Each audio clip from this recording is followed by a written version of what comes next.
Hi everybody, welcome back. We're going to continue our deep dive into the practice of wagon wheel using some different layering exercises. And today I want to focus on these two mini layers I mentioned, these sort of stepping stones between having one layer and then adding another one. They are called visualization and audiation. The more you can lean towards audiation, the better, since so much of music is about what we are hearing. But of course, if you lean a little bit more in the visual direction, there are lots of ways in which that can help as well. Here's what I mean. If I'm singing and playing along Wagon Wheel, rock me, mama, any way you feel. Hey, hey, mama, rock me. Now don't sing, just in your head.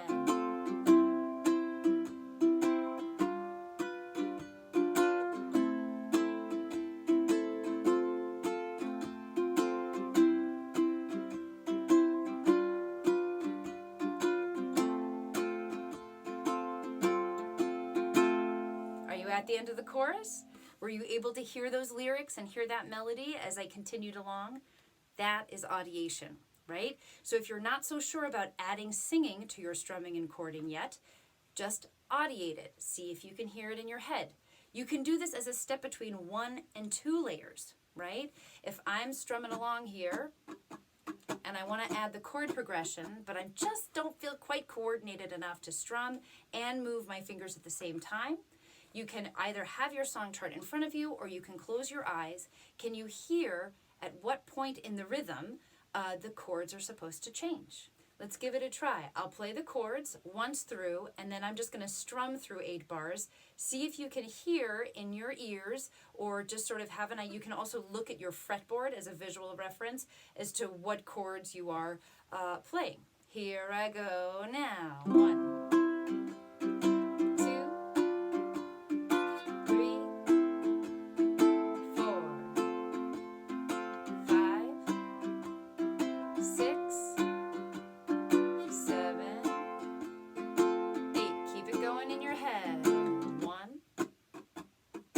Two, 3, 4,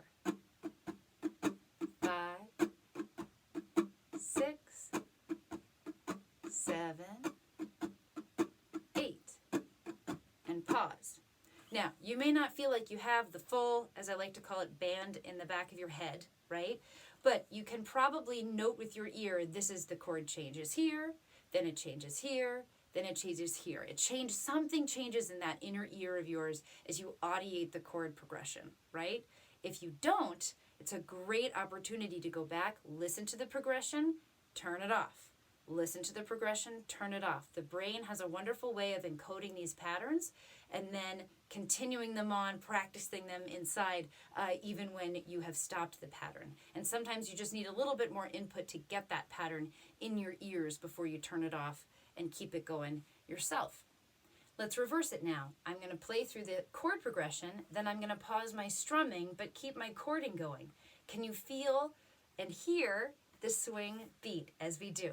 Here's the progression again. 1, 2, 3, 4, 2, 3,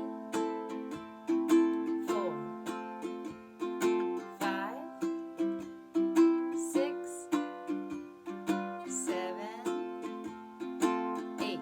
Keep the chords going. 1, 2, 3, 2, 2, ta, ta, It's hard not to say it out loud. That's great.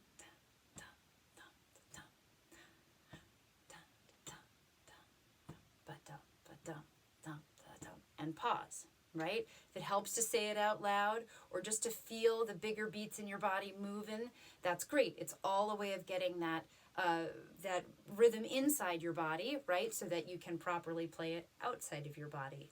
And again, if you're not feeling it, it's a great opportunity to say, man, I really need to spend a little bit more time with this layer just by itself to internalize that rhythm so I really can hear it or visualize it, right? You might be somebody who's thinking more about what's my hand doing, right, on these strings? What do I see of myself playing these strings if you're a little bit more in the visual direction? Finally, back to where we started. Say you've got your chords and your strumming.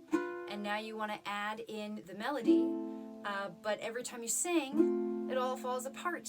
Don't forget, you can audiate it. Just sing it in your head. Let's give it a try.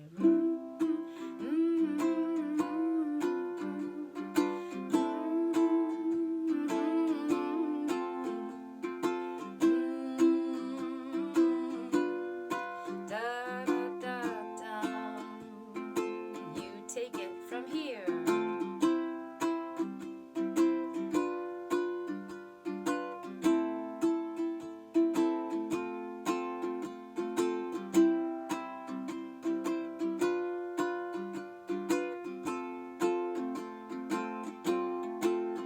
And pause. Were you at the end of the chorus with me? Yeah? That's a great way to work in what's coming next without having to actually do it with your body. So, quick review. Audiation, remember, is the band in the back of your head. It's hearing the song inside your head, or hearing that layer inside your head, feeling it in your body. There's a kinesthetic layer to it too. Visualization is also what visual is in your mind that helps you imagine what this layer is coming in, this layer that is coming in. Again, you can look at the fretboard, you can visualize what your fingers are doing, visualize what your hand is doing for the strum pattern, you can visualize the lyrics, whatever helps. This is a great chance not just to engage with a song, but also learn more about your own learning style, right? What do you lean towards? What are the ways that you imagine those lyrics fitting in before you actually add them in? Nice work with me today. Thank you so much for joining me. Enjoy your practice of this particular song and whatever song you want to apply these exercises to. Tell me about it in a comment below. I'm so curious to hear how it's working. Enjoy your practice. Thank you so much for watching. If this video is helpful to you, please give it a like and subscribe below. It really helps the channel grow and it lets you know when new videos have been posted. You might also consider becoming a member, which you can do at different levels, gets you different perks, and again, is a great way to say thank you and keep this channel going. Really appreciate your support. You can learn more about my work at averyhill.studio. Thanks so much.